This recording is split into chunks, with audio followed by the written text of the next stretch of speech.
माधवपुर गांव में राम नाम का एक गरीब परंतु बहुत ही ईमानदार किसान रहता था।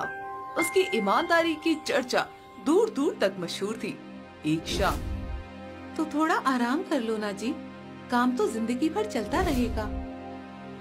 सही कह रही हो, लेकिन फसल का समय है, अगर ध्यान न दूं तो नुकसान हो जाएगा। हाँ, लेकिन अपनी सेहत का भी तो ख्याल रखना चाहिए। अकेले तुम ही तो सब कुछ करते हो। अरे तुम चिंता मत करो, मैं ठीक हूँ। बस चाय बना दो, फिर खेत पर लौटता हूँ। अच्छा तुम जाओ, मैं चाय लाकर देती हूँ। सुनीता चाय बनाने चली जाती है और राम खेत चला जाता है।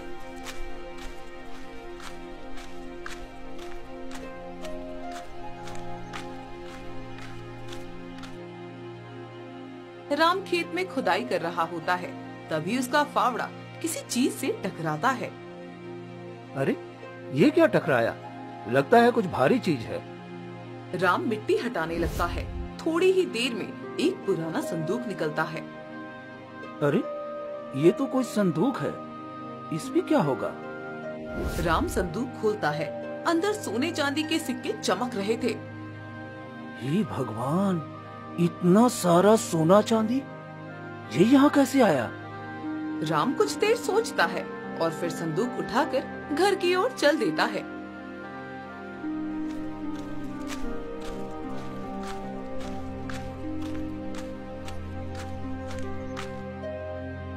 अजी ये क्या लाए हो? इतना भारी क्या है? मुझे खेत में मिला है, खोल कर देखो। सुनीता संदूक खोलती है और अंदर का खजाना देखकर हैरान रह जाती है। हे भगवान, इतना धन ये कहाँ से आया? हल चलाते वक्त जमीन के नीचे दबा मिला। अब क्या करेंगे? अगर इसे रख लें तो हमारे सारे दुख दूर हो सकते हैं। नहीं सुनीता, ये हमारा नहीं है। हो सकता है किसी का गुम हुआ खजाना हो। इसे ऐसे रखना चोरी होगी। लेकिन कोई आएगा भी तो कैसे? किसे पता चलेगा कि ये तुम्हें मिला है? बात तो सही है, पर अगर कोई इसका असली मालिक हुआ तो उसका हक बनता है। हम दूसरों की चीज अपने पास नहीं रख सकते। तुम्हारी ईमानदारी कभी नहीं बदलती राम। ठीक है, जैसे तुम चाहो। हाँ सुनीता, ईमानदारी से बड़ा कोई खजाना नहीं। हाँ, अगर असली मालिक न मिला तो हम देखेंगे क्या करना है। अच्छा, जो तुम्हें ठीक लगे वही करो। मैं तो बस चाहती हूँ कि हमारे घर में सुख शांति हमेशा बनी रहे।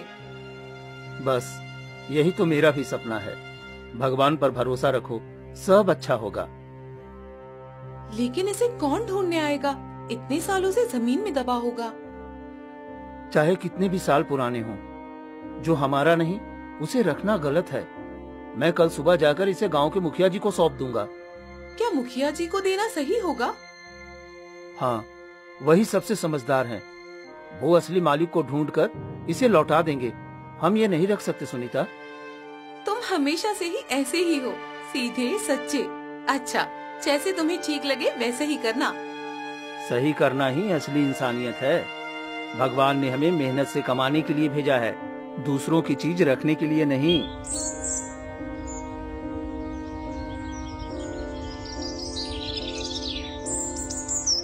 अगले दिन सुबह होते ही राम खजाना लेकर मुखिया जी के पास पहुंचा। मुखिया अपने घर पर आराम से बैठा होता है। प्रणाम मुखिया जी, मैं आपसे एक जरूरी बात करने आया हूँ। अरे राम, सुबह सुबह कैसे आना हुआ? सब ठीक तो है? जी मुखिया जी, कल खेत में हल चलाते समय ये संदूक मिला। खोलकर देखा तो सोना चांदी के सिक्के भरे हैं। मैं इसे अपने पास नहीं रख सकता। इसे आपको सौंपने आया हूँ ताकि आप असली मालिक को ढूंढकर लौटा सकें। अरे इतना बड़ा खजाना? हाँ मुखिया जी, इसे अपने पास रख लीजिए। किसी का खोया हुआ होगा, आप असली मालिक तक पहुँचा देंगे। तुम्हारी ईमानदारी की मिसाल दी जाएगी राम। आज के समय में कौन इतना ईमानदार होता है? ईमानदारी से बड़ा कोई धन नहीं है मुखिया जी। ठीक है, मैं इसे संभाल कर रखता हूँ और पूरे गांव में खबर करवाता हूँ। अगर कोई इसका असली मालिक हुआ तो उसे सौंप दूंगा। धन्यवाद मुखिया जी, अब मैं चलता हूँ।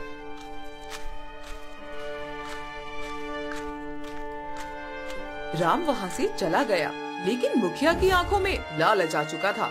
इतना बड़ा खजाना, अगर इसे राजा को सौंप दूं तो मेरा नाम होगा, लेकिन अगर मैं इसे अपने पास रख लूं तो नहीं, इसे राजा को देने की क्या जरूरत है।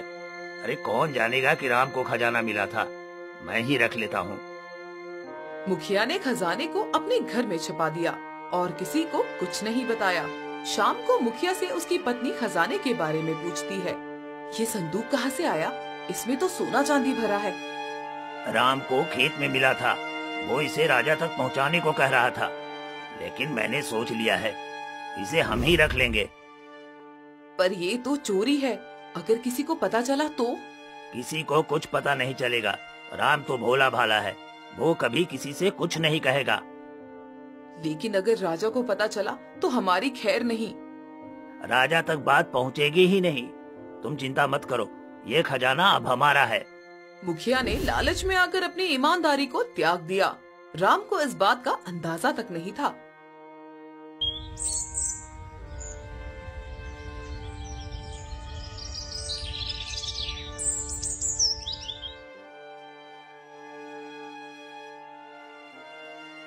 अगले दिन राम और सुनीता आपस में बात कर रहे होते हैं।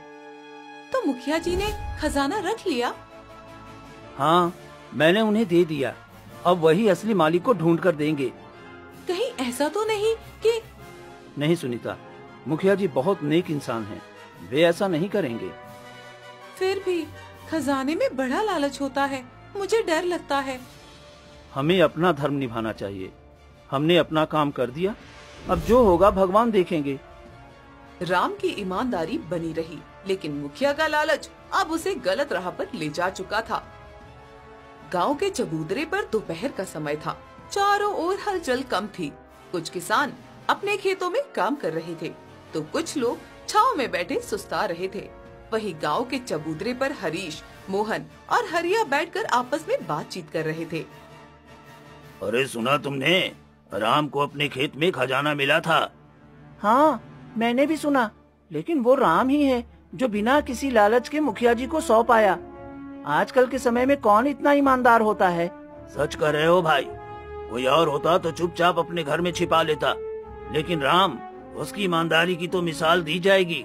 वो तो है, अगर ये खजाना मुझे मिलता तो मैं तो अपनी पूरी जिंदगी ऐश से गुजारता। हाँ भाई, लेकिन राम को देखो, उसके मन में कोई भी लालच नहीं आया, सीधे जाकर मुखिया जी को दे दिया। बात समझ में नहीं आती, मुखिया जी को खजाना मिले 1 महीना हो गया, लेकिन आज तक किसी ने इसके असली मालिक के बारे में नहीं सुना।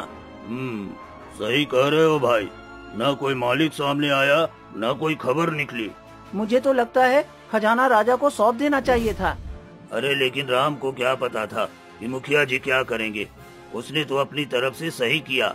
हाँ, लेकिन अब देखो ना, जब से खजाना मिला है तब से मुखिया जी का घर कितना चमकने लगा है। सच कह रहे हो, पहले तो इनके घर में टूटी फूटी चारपाई थी, अब तो नया पलंग आ गया है, और वो बैलगाड़ी भी तो नई खरीद ली है। हाँ, और सुनो, उनकी पत्नी भी अब हमेशा गहने पहनती है। ये सब अचानक कैसे हुआ? अरे कहीं ऐसा तो नहीं कि मुखिया जी ने खजाना राजा को दिया ही नहीं? तुम कहना क्या चाहते हो? यही कि हो सकता है मुखिया जी ने खजाना अपने पास ही रख लिया हो, वरना इतना पैसा कहाँ से आया उनके पास? हाँ, बात में तो दम है। 1 साल पहले तक तो उनके घर का हाल कोई भी देख सकता था, और अब गांव में सबसे बड़ा घर उन्हीं का हो गया है। लेकिन ये बात अगर राम को पता चली तो क्या होगा? राम को क्या, अगर राजा को खबर लग गई तो मुखिया जी की खैर नहीं। लेकिन राम तो भोला भाला आदमी है, वो क्या जानेगा कि उसके खजाने का क्या हुआ? सच कहते हो, लेकिन एक बात पक्की है, राम की ईमानदारी ने तो मुखिया जी की किस्मत ही बदल दी।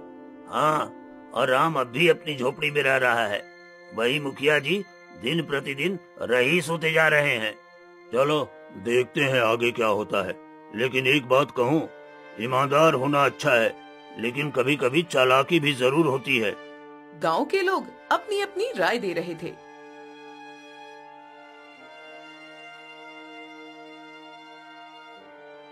एक दिन राजा अपने महल में दरबार लगाए बैठे थे। सामने महामंत्री खड़े थे। राजा के मन में अपने राज्य के प्रजा की हालचाल जानने की इच्छा उठी। वे चाहते थे कि बिना किसी तामझाम के स्वयं गांव-गांव जाकर अपनी प्रजा की स्थिति को देखें और समझें। महामंत्री, कई दिनों से सोच रहा हूँ कि एक बार अपने राज्य का भ्रमण किया जाए। सुना है कुछ गांव में हालात ठीक नहीं है। महाराज, आपकी बात बिल्कुल उचित है। अगर आप स्वयं जाकर प्रजा की स्थिति देखेंगे तो सच्चाई स्पष्ट हो जाएगी। हाँ, लेकिन मैं अपने असली रूप में नहीं जाना चाहता। अगर राजा की तरह जाऊंगा तो लोग सच बोलने से कतराएंगे।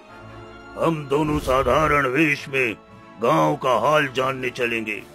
जैसी आपकी आज्ञा महाराज। अगले ही दिन राजा और महामंत्री ने साधारण किसान जैसा वेश धारण किया और राज्य के एक प्रसिद्ध गांव की ओर निकल पड़े। ये वही गांव माधवपुर था जहां कुछ ही दिन पहले एक गरीब किसान राम ने अपने खेत में खजाना पाया था। महामंत्री, ये गांव तो बड़ा समृद्ध लगता है, लेकिन सुना है यहाँ के कुछ लोग अब भी गरीबी में जीवन गुजार रहे हैं। हाँ महाराज, यही जानने की जरूरत है कि यहाँ कौन ईमानदार है और कौन नहीं। राजा और महामंत्री ने गांव में घूमना शुरू कर दिया। दोनों गांव में चबूतरे की ओर बढ़े, जहां हरीश, मोहन और हरिया बैठे थे और दिन भर की बातें कर रहे थे।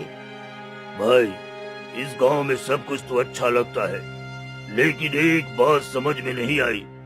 यहाँ के मुखिया जी इतने अमीर कैसे हो गए? भैया, हम तो साधारण किसान हैं, हमें क्या पता। लेकिन सच कहें तो जब से उन्हें एक खजाना मिला है तब से उनके दिन ही बदल गए। खजाना? किसका खजाना? अरे कुछ दिन पहले राम को अपने खेत में खजाना मिला था। ईमानदार आदमी है, सीधा जाकर मुखिया जी को सौंप आया। राम ने खुद रख लिया होता तो किसी को क्या पता चलता। सही कहा आपने, लेकिन राम ऐसा नहीं है। वो तो सीधा सच्चा आदमी है। उसे लगा कि खजाना किसी और का होगा, इसलिए जाकर मुखिया जी को दे दिया। फिर क्या हुआ? होना क्या था, मुखिया जी ने कहा कि वो राजा को खजाना सौंप देंगे, लेकिन क्या? लेकिन लगता नहीं है कि उन्होंने खजाना राजा तक पहुंचाया होगा। अब आप ही देखिए, पहले तो उसके घर में खाने के लाले पड़े थे और अब नया मकान, बैलगाड़ी और क्या क्या नहीं है उसके पास। यानी मुखिया जी ने खजाना राजा को सौंपा ही नहीं। हम तो कुछ नहीं कह सकते, लेकिन ये बदलाव किसी को भी शक में डाल सकता है। महामंत्री, लगता है मामला कुछ गड़बड़ है। हमें इसे ठीक से देखना होगा। जी महाराज, राम की ईमानदारी की प्रशंसा करनी चाहिए, और अगर मुखिया ने सच में खजाना छुपा लिया है तो उसे दंड भी मिलना चाहिए। राजा को अब स्थिति समझ में आने लगी थी। मुखिया के अचानक अमीर बनने की वजह साफ थी। राजा ने तय किया कि वे जल्द ही मुखिया को दरबार में बुलाकर इस राज से पर्दा उठाएंगे।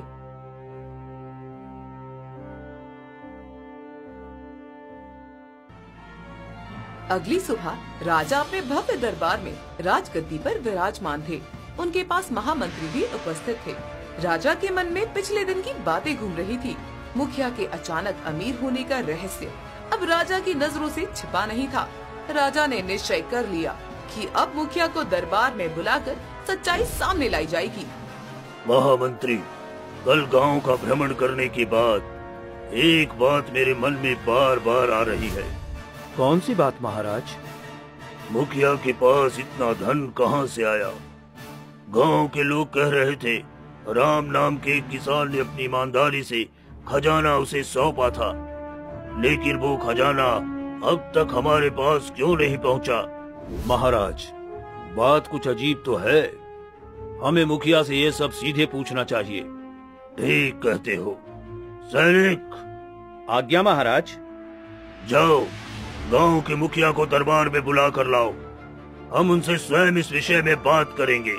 जो आज्ञा महाराज।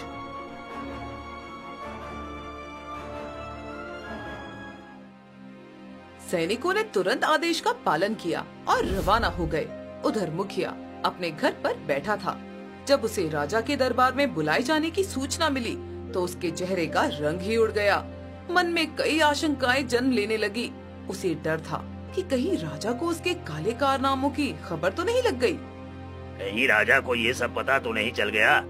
अगर उन्होंने मुझसे पूछताछ की तो मैं क्या जवाब दूंगा? लेकिन अगर मैं इनकार कर दूं तो शायद बच सकता हूँ। कुछ ही देर में सैनिक मुखिया को लेकर दरबार में हाजिर हुआ। महाराज, गांव के मुखिया को हाजिर कर दिया है। मुखिया, हम तुमसे एक महत्वपूर्ण बात पूछना चाहते हैं। सच सच बताना, अगर जरा भी झूठ बोला तो दंड मिलेगा। महाराज, आपकी आज्ञा। मैं सब सच बताऊंगा। क्या कुछ समय पहले राम नाम के किसान ने अपने खेत में कोई खजाना पाया था? जी महाराज, ऐसा हुआ था। और उसने वो खजाना तुम्हें सौंप दिया था? हाँ महाराज। फिर वो खजाना हमारे पास क्यों नहीं आया? मुखिया का सिर चकराने लगा। उसे समझ में नहीं आ रहा था कि क्या जवाब दे। वो सोच रहा था कि अगर उसने झूठ बोला और राजा को सच्चाई पहले से पता हुई तो उसका बचना मुश्किल होगा। महाराज, मैं अपनी गलती स्वीकार करता हूँ। सच बताओ मुखिया, तुमने उस खजाने का क्या किया? महाराज, मैं लालच में पड़ गया था। जब राम ने खजाना मुझे सौंपा तो मैंने सोचा अगर मैं इसे अपने पास रख लूं तो मेरे घर की हालत सुधर जाएगी। मैंने वो खजाना राजा को देने के बजाय अपने पास रख लिया। ये तो विश्वासघात है। जिस खजाने पर राज्य का अधिकार था उसे अपने स्वार्थ के लिए छुपाकर तुमने बड़ा अपराध किया है। क्षमा करें महाराज, मुझसे भूल हो गई। मैं अब आगे से ऐसा कभी नहीं करूंगा। कृपया करके मुझे माफ कर दीजिए महाराज, मुझे माफ कर दीजिए। महाराज, ऐसे व्यक्ति को कठोर दंड मिलना चाहिए। लेकिन हम तुम्हारी पहली गलती मानकर दंड में नमी बरतते हैं। वो पूरा खजाना राजकोष में जमा कराओ। जी महाराज, मैं आज ही खजाना वापस कर दूंगा। और राम की ईमानदारी के लिए उसे पुरस्कृत किया जाएगा। इसलिए अब तुम्हें मुखिया पद से हटा दिया जाएगा। मुखिया ने सिर झुकाकर अपनी गलती मान ली। राजा ने खजाना राजकोष में जमा करने की आज्ञा दी और ईमानदार राम को इनाम देने का निर्णय लिया। इस तरह राजा ने न्याय करके सच्चाई की जीत सुनिश्चित की।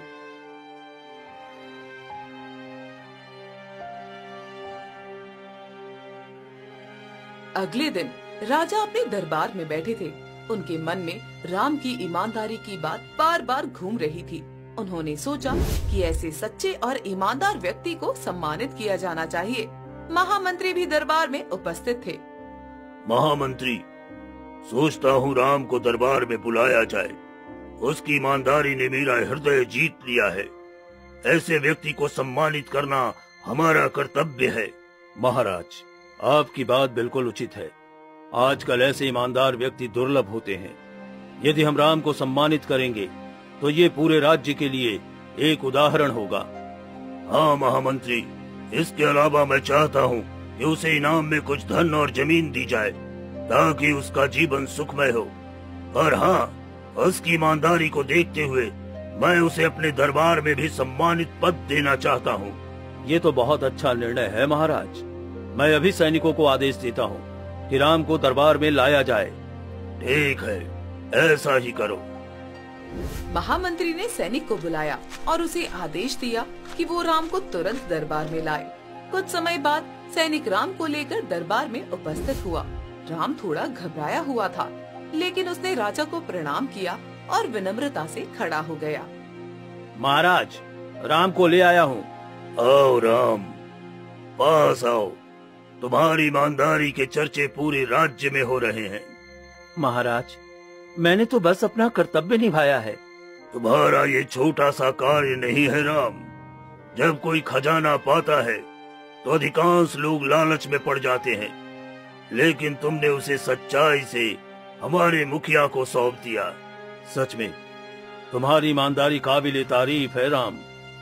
महाराज, मैं हमेशा सच्चाई और ईमानदारी में विश्वास रखता हूँ। मेरे माता पिता ने मुझे यही सिखाया है। राजा राम की बातों से अत्यंत प्रसन्न हुए। उन्होंने तुरंत आदेश दिया कि राम को इनाम में स्वर्ण मुद्राएं और कुछ उपजाऊ भूमि दी जाए। राम, हम तुम्हारी ईमानदारी से बहुत प्रसन्न हैं। हम तुम्हें इनाम के रूप में ये खजाना देना चाहते हैं। क्षमा करें महाराज, ये खजाना मेरा नहीं है। मैंने तो सिर्फ अपना धर्म निभाया है। मैं इसे स्वीकार नहीं कर सकता।